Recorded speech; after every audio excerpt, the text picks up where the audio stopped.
And it's getting to the point where McGregor's kind of playing Michael Chandler like a fiddle. He's kind of just messing with Michael Chandler. And to all you hating ass mother pieces of shit sitting around on your keyboards in your grandma's basement. So fellas, if you haven't heard the news already, Michael Chandler is going to be returning to the Octagon, or more importantly, McGregor's going to be returning to the Octagon against Michael Chandler at UFC 303 on International Fight Week. And then I read a bunch of comments that I've been including in Michael Chandler's promo, and as you saw at the start, that's true. He's used my voice as part of his promo for the McGregor fight.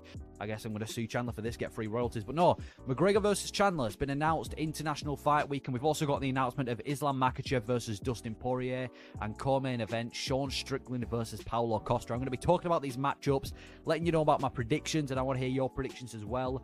Yeah, McGregor versus Chandler, it's one of those fights that, I mean, we all knew it was coming. Like, I know it's not like we're all absolutely shocked about the announcement of McGregor-Chandler, because we all knew it was going to happen eventually. It was more of a matter of when rather than if, but we finally got the matchup, and you know what? I don't mind it. They've had the Ultimate Fighter series where they had the rivalry. They've been going at it on Twitter. They've been both mocking each other all over social media. It's the fight that makes the most sense. I know people are going to be bored of the Chandler-McGregor rivalry now, but now that we actually get to see them fight, I think it all makes up for it. It's also going to be taking place in the welterweight division, so McGregor kind of told us at the beginning of the year the only difference is it's not in the middleweight division, it's at welterweight, which is going to be interesting to see Chandler at welterweight, because that guy's huge in the light heavyweight division. That guy's practically going to be the Val Woodburn, right, of the welterweight division, so that's going to be interesting. We've obviously seen McGregor at welterweight multiple times as well, so that's going to be an interesting fight to see. I knew McGregor weren't going to make 155 after his Roadhouse movie as well, or whatever it was called, but yeah. Conor McGregor versus Chandler, my prediction for this fight, I think McGregor's going to get squashed. I really do think that's going to be the case in this fight. He's had a rough few years. He's obviously broken his leg against Dustin Poirier, where he's probably not been able to train for about a year and a half. And I don't think he's been in tip-top shape either. You know, you see him on these yachts, taking substances, most likely taking steroids, which is why it took him so long to get in the USADA pool, filming for movies and stuff. You see him in interviews, he doesn't look like he's in the best state. And I think to go from that, and I know he's going to be getting in a training camp, but to take so much time off against, and then to come back against a guy as dangerous as Michael Chandler, and I understand Michael Chandler's lost a majority of his fights in the UFC, but you've got to realize as well, he nearly finished Charles Oliveira. He nearly finished Justin Gaethje. He nearly finished Dustin Poirier. The only thing that stopped him is this guy's horrendous fight IQ. He's got the skills to pay the bills, right? We saw him knock out Tony Ferguson and Dan Hooker. We saw him drop multiple opponents in the UFC. The guy was literally seconds away from winning a belt, and he's super dangerous, is Michael Chandler. And unless he walks into a right hand of McGregor, which wouldn't surprise me knowing that guy's fight IQ, I really just think he's going to completely run over and squash him, to be honest. He's explosive, he's a good wrestler, he's dangerous, he's well-rounded, and I feel like overall, the fact that he's so motivated and hungry to get back in there, I think we're going to see Chandler just go out there and finish him in the first two. I'm assuming it's going to be a 5-rounder. I know McGregor said he wants to come back in a 3-rounder, but to be completely honest, I don't think it matters. I think McGregor's going to get caught by Chandler early. Now, I don't think McGregor's going to be absolutely horrendous. I don't think it's going to be Nick Diaz returning against Robbie Lawler level, but I just think he's going to be the stiffest we've ever seen him. I think we're going to see the worst McGregor we've seen. I mean, he didn't look ideal against Dustin Poirier the third time. He looked better than he did in the rematch against Poirier, but he didn't look ideal. And now that he's, he's, like I said, broken his leg, he's taken so much time off, he's been doing all these things, I think it's only going to affect him. And yeah, if McGregor is actually able to beat Michael Chandler, that's statement making. And you know what, if he actually beats Michael Chandler, you already know the UFC are going to give him a title shot, whether it's against Leon Edwards or Islam Makhachev, whoever it's against. If McGregor beats Michael Chandler, fuck Belal Muhammad, he's skipping over everyone, and we're going to see a super fight, but obviously get battered by Leon Edwards as well. But yeah, McGregor versus Chandler, it's finally been announced, it's finally confirmed. We don't have to wait and say, oh, I don't believe it until it gets official. It's now official, it's happening, International Fight Week. The card's going to be terrible because they don't need to stack it when they've already got a big main event, so I don't really have high expectations for the overall card. But yeah, it's official, McGregor versus Chandler. Let me know your predictions and your thoughts on that fight. And like I said, we also have the return of, well, yeah, I say return, he only fought in October, Islam Makhachev and Dustin Poirier.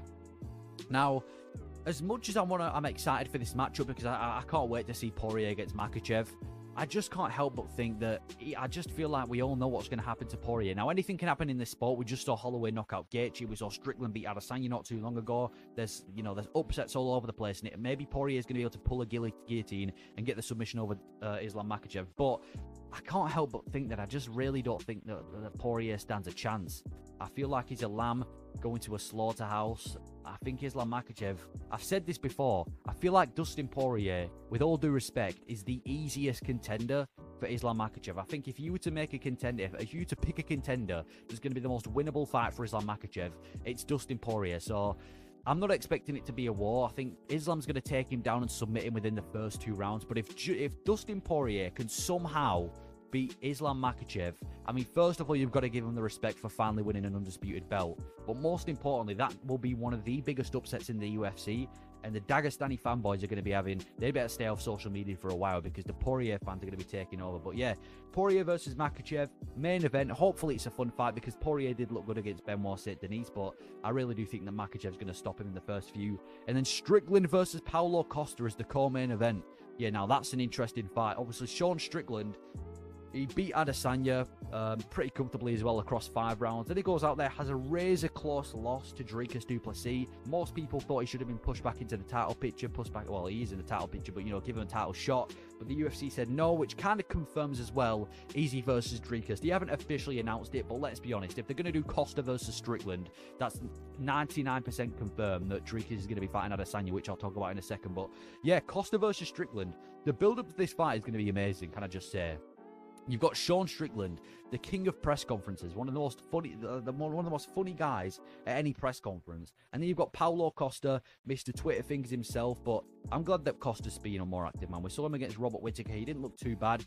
Bit weird how he loses to Robert Whittaker and then gets a fight against the guy who's just lost the title shot. But it's going to be a fun fight. It's going to be a scrap. My prediction for the fight, honestly, I really don't know, but I probably go Sean Strickland. I mean, if Paulo Costa gets pieced up by Marvin Vettori, I can't help but think the same thing's going to happen when he faces Sean Strickland. So I'm picking Sean Strickland to win this fight, and then after that, he's going to get a title shot. And then the final fight, obviously, it's not been announced, but let's be honest, it's going to be announced soon. Israel Adesanya versus Dricus du Plessis in Perth, UFC 305.